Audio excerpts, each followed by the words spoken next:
ओम नमः शिवाय। जय श्री राधे कृष्ण। आप सभी का हमारे YouTube चैनल पे बहुत बहुत स्वागत है। आइए आज सुनते हैं श्रावण मास महात्म्य 11वां अध्याय की कथा। जो भी भक्त सच्ची श्रद्धा के साथ श्रावण मास के इस महात्म्य को सुनते हैं उन्हें सभी प्रकार के सुख और समृद्धि की प्राप्ति होती है। भगवान भोलेनाथ का कृपा प्राप्त होता है। तो आइए सुनते हैं श्रावण मास महात्म्य 11वां अध्याय की कथा। तो बोलिए प्रेम से भगवान भोलेनाथ की जय, माता पार्वती की जय। सनत कुमार बोले कि हे देव, श्रावण मास के वारों के सभी व्रतों को मैंने आपसे सुना, किंतु आपके वचनामृत का पान करके मेरी तृप्ति नहीं हो रही है। हे प्रभु, कृपा करके श्रावण के समान अन्य कोई भी मास नहीं है ऐसा मुझे प्रतीत होता है, अतः आप तिथियों का महात्म्य मुझे बताइए। ईश्वर बोले कि हे सनत कुमार, मासों में कार्तिक मास श्रेष्ठ है, उसमें भी श्रेष्ठ माघ कहा गया है। उस माघ से भी श्रेष्ठ वैशाख है और उससे भी श्रेष्ठ मार्गशीर्ष है, जो कि श्री हरि को अत्यंत प्रिय है। विश्वरूप भगवान से उत्पन्न होने से ये चारों मास मुझे प्रिय है, किंतु 12 मासों में श्रावण तो साक्षात शिव का ही रूप है। हे सनत कुमार, श्रावण मास में सभी तिथियां व्रत युक्त है, फिर भी मैं उनमें प्रधान रूप से कुछ उत्तम तिथियों को आपको बता रहा हूँ। सर्वप्रथम मैं तिथि तथा वार से मिश्रित व्रत आपको बताऊंगा। श्रावण मास में जब प्रतिपदा तिथि में सोमवार हो तो उस महीने में 5 सोमवार पड़ते हैं। उस श्रावण मास में मनुष्यों को रोटक नामक व्रत करना चाहिए। यह रोटक नामक व्रत 3.5 महीने का भी होता है। यह लक्ष्मी की वृद्धि करने वाला तथा सभी मनोरथों को सिद्धि को प्रदान करने वाला है। मैं उसका विधान बताऊंगा, आप सावधान होकर सुनना। श्रावण मास के शुक्ल पक्ष में प्रतिपदा तिथि को जब सोमवार हो तब विद्वान प्रातः काल यह संकल्प करे कि मैं आज से आरंभ करके रोटक व्रत करूंगा। हे सुरश्रेष्ठ, हे जगत गुरु, मुझ पर कृपा कीजिए। उसके बाद अखंडित बिल्व पत्रों से, तुलसी दलों से, नीलोत्पल, कमलोष पुष्पों, कहलार पुष्पों, चंपा तथा मालती के पुष्पों, गोविंद पुष्पों, आँख के पुष्पों, उस ऋतु तथा काल में होने वाले नानाविध अन्य सुंदर पुष्पों, धूप, दीप, नैवेद्य तथा नाना प्रकार के फलों से शूलधारी महादेव की प्रतिदिन पूजा करनी चाहिए। विशेष रूप से रोटकों का प्रधान नैवेद्य अर्पित करना चाहिए। पुरुष के आहार प्रमाण के समान 5 रोटक बनानी चाहिए। बुद्धिमान को चाहिए कि उसमें से 2 रोटक ब्राह्मणों को दें। रोटक का भोजन स्वयं करे और 1 रोटक देवता को नैवेद्य के रूप में अर्पित करे।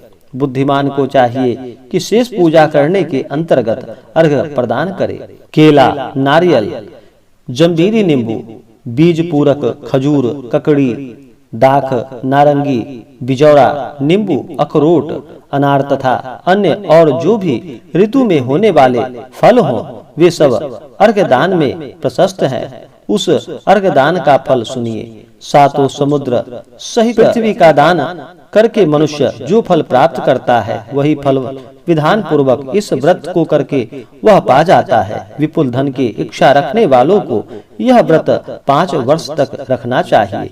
इसके बाद रोटक नामक व्रत का उद्यापन कर देना चाहिए। उद्यापन कृत्य के लिए वर्ष तक रखना चाहिए। इसके बाद रोटक नामक उद्यापन करना चाहिए। उद्यापन कृत्य के लिए सोने तथा चांदी के 2 रोटक बनाएं। प्रथम दिन अधिवासन करके प्रातः काल शिव मंत्र के द्वारा घृत तथा उत्तम बिल्व पत्रों से हवन करे। हे तात, इस विधि से व्रत के संपन्न किए जाने पर मनुष्य सभी वांछित फलों को प्राप्त कर लेता है। हे सनत कुमार, अब मैं द्वितीया के शुभ व्रत का वर्णन करूंगा, जिसे श्रद्धा पूर्वक करके मनुष्य लक्ष्मीवान तथा पुत्रवान हो जाता है। औदुंबर नामक व्रत पाप का नाश करने वाला है। शुभ सावन का महीना आने पर द्वितीया तिथि को प्रातः काल संकल्प करके बुद्धिमान को विधि पूर्वक व्रत करना चाहिए। इस व्रत को करने वाला स्त्री हो या पुरुष हो, वह सभी संपदाओं का पात्र हो जाता है। इस व्रत में प्रत्यक्ष गुलर के वृक्ष की पूजा करनी चाहिए, किंतु गुलर वृक्ष न मिलने पर दीवार पर वृक्ष का आकार बनाकर इन 4 नाम मंत्रों से उनकी पूजा करनी चाहिए। हे उदुम्बर, आपको नमस्कार है। हे हेम पुष्पक, आपको नमस्कार है। जंतु सहित फल से युक्त तथा रक्त अंड तुल्य फल वाले आपको नमस्कार है। इसके अधिदेवता शिव तथा शुक्र की भी पूजा गुलर के वृक्ष में करनी चाहिए। इससे 33 फल लेकर 3 बराबर भागों में बांट लेना चाहिए। इनमें से 11 फल ब्राह्मण को प्रदान करे, 11 फल देवता को अर्पण करे और 11 फलों का स्वयं भोजन ग्रहण करे।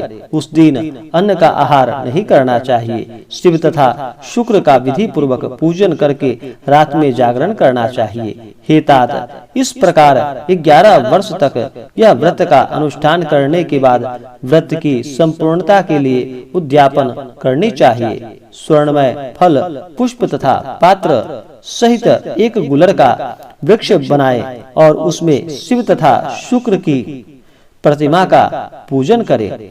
उसके बाद प्रातः काल होम करे। गुलर के शुभ कोमल तथा छोटे छोटे 108 फलों से तथा गुलर की समिधाओं से तिल तथा घृत सहित होम करे। इस प्रकार होम कृत्य समाप्त करके आचार्य की पूजा करे। इसके बाद सामर्थ्य अनुसार 100 अन्यथा 10 ब्राह्मणों को ही भोजन कराए। हे वत्स, इस प्रकार व्रत किए जाने पर जो फल प्राप्त होता है उसे सुनिए। जिस प्रकार यह गुलर का वृक्ष बहुत जंतु युक्त फलों वाला होता है, उसी प्रकार व्रत करता भी अनेक पुत्रों वाला हो जाता है और उसके वंश की वृद्धि होती है। यह व्रत करने वाला स्वर्णमय पुष्पों से युक्त वृक्ष की भांति लक्ष्मीप्रद हो जाता है। हे सनत कुमार, आज तक मैंने किसी को भी यह व्रत नहीं बताया था। गोपनीय से गोपनीय इस व्रत को मैंने आपके समक्ष कहा है।